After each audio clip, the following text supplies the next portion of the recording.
जब महाशक्तियां एक साथ बयान देती है तो दुनिया सिर्फ सुनती नहीं, सिहरती है।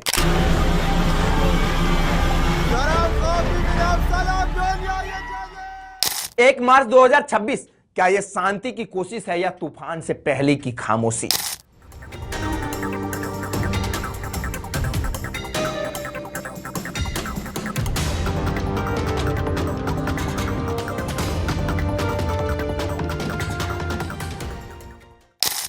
एक मार्च 2026 एक ऐसा दिन जब यूनाइटेड स्टेट और खाड़ी के कई देशों ने ईरान के खिलाफ संयुक्त बयान जारी किया।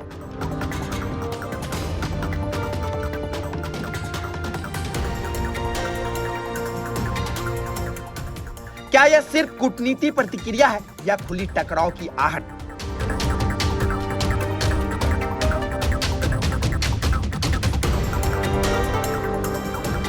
आइए समझते हैं ईरान और इजराइल के बीच की दुश्मनी की जड़ें आखिर क्या है। ईरान और इजराइल के बीच तनाव 1979 की इस्लामिक क्रांति के बाद शुरू हुआ।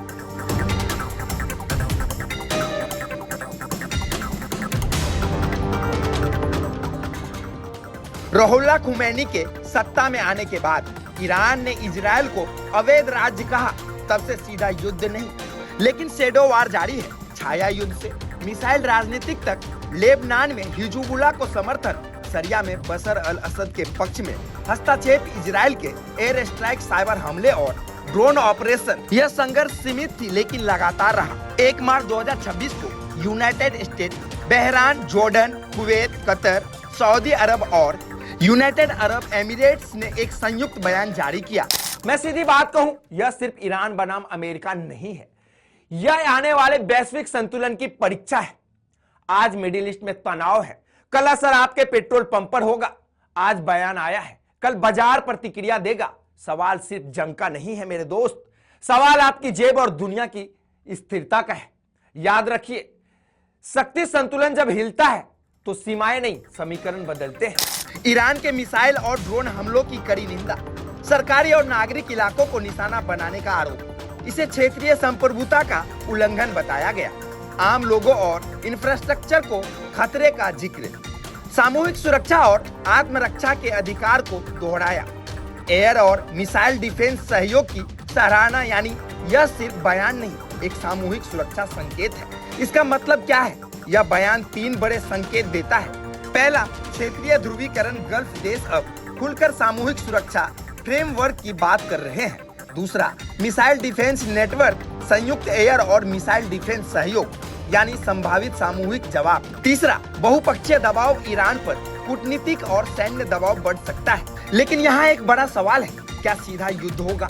जवाब है, अब तक कोई पूर्ण पैमाने का युद्ध घोषित नहीं हुआ है, लेकिन सीमित हमले और जवाबी कार्रवाई में यदि बड़े पैमाने पर जनहानि होती है या मिसाइल हमले बढ़ते हैं तो टकराव खुली जंग में बदल सकता है। लेकिन यहाँ एक बड़ा सवाल है, आखिर जिम्मेदार कौन होगा?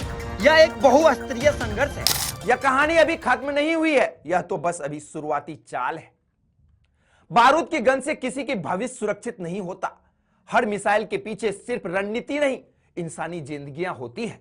दुनिया दुआ कर रही है कि इस बार समझदारी अहंकार से बड़ी साबित हो। ईरान का तर्क समझिए, क्षेत्रीय सुरक्षा, फिलिस्तीन समर्थन, पश्चिमी दबाव का विरोध। अब इजराइल और सहयोगी देशों का तर्क भी समझ लेते हैं। बता दें कि सुरक्षा खतरा, मिसाइल और परमाणु क्षमता चिंता, अमेरिका और खाड़ी देश, क्षेत्रीय स्थिरता, ऊर्जा सुरक्षा, रणनीतिक संतुलन। यह सिर्फ 2 देशों का टकराव नहीं, यह शक्ति संतुलन की जंग है।